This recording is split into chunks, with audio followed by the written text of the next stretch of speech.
Thanks, Jerry, and thanks, Adam, for the introduction. It was very thorough and gave us a good overview of where we think the Australian fertiliser market's going to go. And thank you, ladies and gentlemen, for the opportunity to talk you through the Lake Wells Potash Project.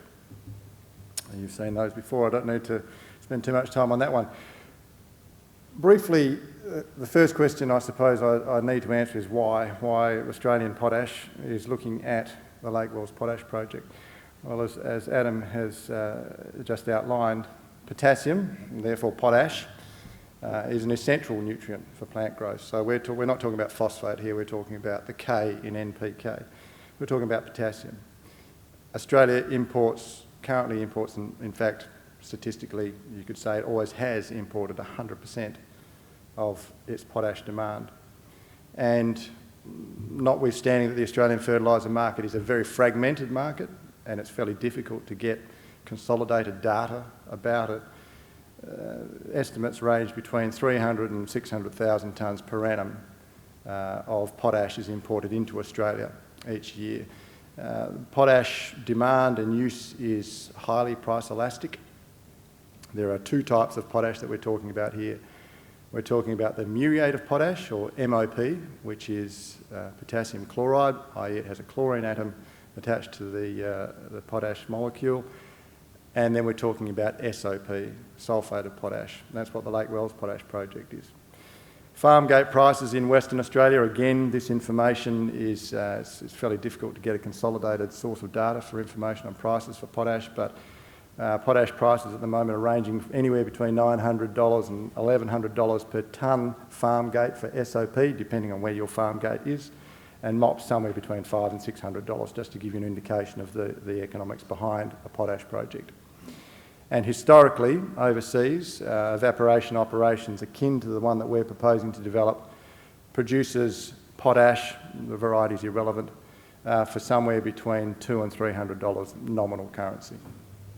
So therein lies the economics behind why Australian Potash is looking at the Lake Wells Potash Project. At APC, we've got some fairly strict parameters that we judge our projects by. We're after 100% project ownership in a supportive jurisdiction, and Western Australia, I don't need to tell anybody here, is probably the world's, I think the Fraser Institute ranks it as the second most mining-friendly jurisdiction in the world. We believe in CapExes that are fundable. We believe in OpExes that result in good margins for us and our shareholders. We're also firmly of the belief that our project needs to use tried and tested production methods. We also believe in projects that have got size and grade and technical strength, supported by an experienced operational and technical team. We're also pretty keen on a project that we believe can be first and is capable of being the first to market in Australia. And that market has to be accessible, it has to be on our doorstep. We think that we can beat the imports of potash into Australia because we have a logistical advantage over those projects. But we're not denying the global growth opportunities. I don't think Barnaby Joyce is a believer in the feed the world argument, but he does believe, and has stated firmly several times in public, that Australia does have to change the way it produces its food if it does want to compete into that food market into Southeast Asia, i.e. China. So we also believe that Australian farmers should have a domestic supply of the premium potash fertiliser, SOP, if it is going to play a role in feeding that burgeoning population in Southeast Asia. The Lake Wells Potash Project is a brine-hosted sulphate of potash project. We are aiming to be Australia's first SOP producer. We are and have been undertaking a scoping study for the last 3 months, and we're aiming to conclude that scoping study before the end of the first quarter of this year. So sometime between now and the end of March, we will publish the findings of our scoping study. We will spend 3 or 4 months after the publication of those findings performing what will be optimisation work, essentially, before we launch into a feasibility study program in July of this year. And we're aiming to finalise that feasibility program in Q1 of 2018. So at next year's RIU, I'd hope to be telling you a vastly different story about the Lake Wells Potash Project. We have assembled over the last 4 months a very skilled and experienced operational and technical team. We are well funded. We've received, we did quite a successful option underwriting exercise late last year. So we've got money in the bank, and as I'll show you in a moment, we have been experiencing some strong share price accretion over the last 3 or 4 months. Where are we? We are 500, whoop, that wasn't the right way. Bear with me. We are 550 kilometres northeast of Kalgoorlie. If any of you were in here beforehand and watched the Gold Road Resources presentation, our ground is contiguous to theirs. So they're down here and we're just there. We've got 10 exploration licences covering in excess of 1,600 square kilometres out in the Yamana. And we're on the edge of the Great Victoria Desert. What we're proposing to do is develop a brine evaporation operation, and when you think that through, we need flat, hot, windy country, and you can imagine the edge of the Great Victoria Desert is all of those 3 things.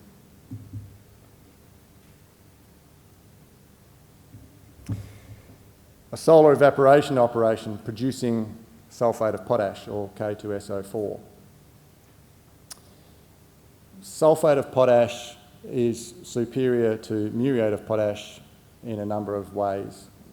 Essentially, it comes down to, however, the fact that it doesn't have chlorine in the molecule. It has a low salinity index, which makes it ideal for the vast majority of Australian agricultural soils. And we're fortunate enough out at Lake Wells to have a brine that is high in potassium content and also very high in a sulphate content, which means that we're able to manufacture potassium sulphate out of our brines. To date, we've delineated a paleo channel, approximately 55 kilometres long. At its widest part, it's about 4 kilometres wide, and at its deepest, it's about 175 metres. So you can imagine there is a vast volume of water contained within the paleo channel system that we've got on our project. It's equivalent to about 4 Sydney harbours worth of brine, and it's hosting an inferred resource at this stage using specific yield of 18.4 million tonnes at 8 kilos per cubic metre of SOP. So how do we do it? Well, the first step in our process is to pump that potassium-rich brine from the paleo channel, which for those non-geos in the room is simply an old river. We pump it from the ancient river into large, shallow evaporation ponds. And I point out here that the images you're seeing here clearly aren't our operations because we haven't developed them yet, but it's exactly the same principle. That brine is evaporated to the point where the salts in the brine are crystallised out, and then those salts are harvested. So the process itself is, notwithstanding the technical challenges to managing a solar evaporation operation, quite simple. You pump the brine into evaporation ponds, you let the sun and the wind do the work, the water evaporates off, and you're left with the salts that turned it into brine in the first place. Those salts have various different compositions. Through a series of ponds, you evaporate and you crystallise the salts that you need to harvest to put into your processing plant. So quite a straightforward operation. The Lake Wells Potash Project is scoping a study, and we'll do a feasibility program on the high-grade core of the resource out at Lake Wells, which comprises just over 10 million tonnes at 9 kilos per cubic metre of SOP, which is a good grade and which is, when you do the arithmetic, quite a long-lived resource. From the harvest ponds, the salts are taken to our processing plant and they're processed into SOP. Without going into the technical challenges of producing SOP, I don't want to understate the plant, but the capex on these plants traditionally is relative to gold mines. So if you think about the mid-sized gold mines, you're talking about the same kind of capex. Clearly, I'm not allowed to put any of those figures in here because Asset could be at the back of the room filming me if I did so. These harvested salts are processed, packaged, and the SOP is then freighted, in our case, to Australian farmers. So what we're hoping to address with our Lake Wells Potash project is we're hoping to provide SOP to Australian farmers who currently face supply risks and they face exchange risks. So SOP prices over the last 10 years have oscillated from anywhere between $900 a tonne as high as $1,400 a tonne. And clearly, at $1,400 a tonne, there aren't many Australian crops that become economic. So we're hoping to address those challenges that Australian farmers face. And ultimately, what we're talking about here is an import replacement opportunity. Where have we come from, and where do we plan to go over the next 12 months? We did some original exploration work out at Lake Wells in the first half of 2014, and we say that our discovery date was July 2014, which was when we began to get assay results back from some surface brine sampling that we'd done. We didn't start talking about our SOP project until April of 2015, when we released our March quarterly. We received very strong signals of support from the market, and our share price went from, I think, 1.2 cents up to about 5 cents. So there's clearly something that the market quite liked. We did what all junior exploration companies do at that point. When you've got a price inflection, you raise money, and that money allowed us to continue with our exploration. We had enough results by the end of 2015 to conclude a deal with Mark Creasy, which allowed us to triple our project area and make what we thought was a reasonably viable project into a much larger area and to give us some bulk feasibility. We were very successful with some seismic exploration techniques, and that allowed us to delineate very, very clearly what is a long, deep and wide paleo channel that's hosting our brine. It also enabled us to identify the deepest parts of our paleo channel. It's into those deepest parts that we put test production bores, and we began to test pump those bores through the second half of last year. Airlift results in excess of 30 litres per second were pretty encouraging, and the test results that we got back out of the program were from 18 up to 26 litres per second on the bore test pump sites. We were looking for numbers in between 11 and 15 litres per second, so to get the results we did was very encouraging. And that allowed us to embark on our scoping study, which, as I say, we did at the end of last year. We aim to complete that in the next 6 weeks, and then we'll be into feasibility for the second half of this year. Who are we? Raising money at the end of last year has allowed us to pull together what is a very good and strong technical team. Our project studies are being led by Alan Rubio, Carsten Krautz, our principal hydrogeologist. Sean Triner has come to us from Rio's Dampier Salt operation as our process engineer, and Brenton Siggs has always been with us as our exploration manager. And further to Adam's point about accessing not only strong, competent in-house teams, but accessing outside consultants. Canadian firm NovaPro are leading our study programs, and NovaPro have experience in developing several potash projects through all regions of the globe, including specialty SOP processing operations. Art Roth is conducting our marketing. Art Roth is a man who has decades of experience in potash marketing, and he's inputting into our study program in that way. What we think is, with this team and with the time and the funding that we've got, we will be able to conduct a very sound scoping study and further develop a very sound feasibility study. Briefly on the corporate side of things, we're still a small board. I've been with the company since 2014. Brenton Siggs has been the company's exploration manager since it listed on ASX, and Dean Goodwin's our third director, two geologists and myself. At 31 December, we had just over $4 million in the bank. 220 million shares on issue, various management incentive options, unlisted options there. Share price range of 8 to 13 cents over the last 3 months, and giving us a market cap as at close of Friday of $28 million. In July 2014, we had a market cap of $820,000. The only thing we've done since then is work on the Lake Wells Potash project. Board and management control approximately 8% of the stock. Significant shareholders control 19%, that's two guys. Top 20 got 49%, top 100, 86%.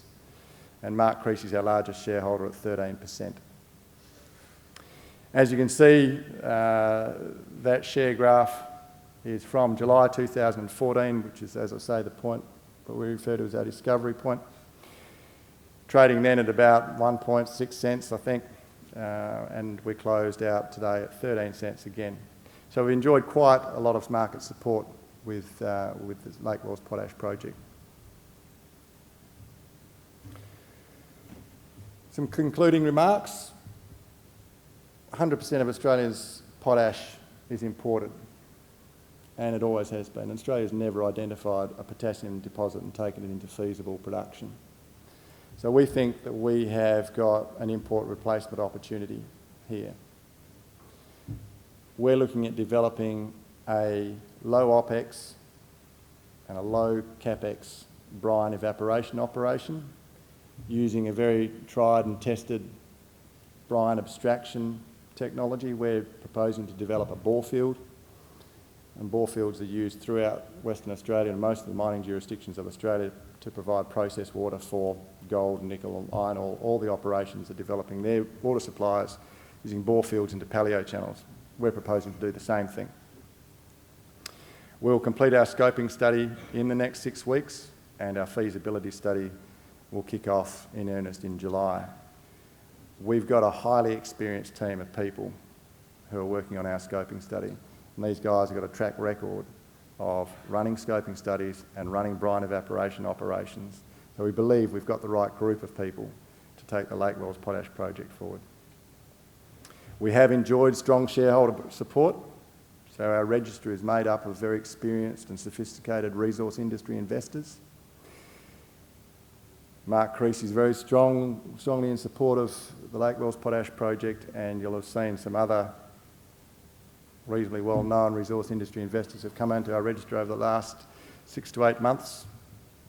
All of these people have the ability and the inclination to continue to fund Australian potash as it goes forward. We have also demonstrated over the last 2 years that our funding strategies are always well thought out and they're always price accretive. So we've never raised money at a lower price than the time we raised it before, and we aim to continue to do that.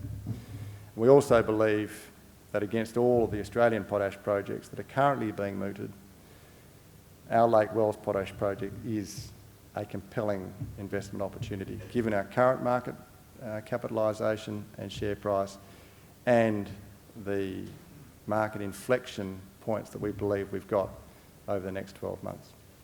Thank you very much for your time, and if you've got any further questions, please come and see us. We're at booth 22. Thank you.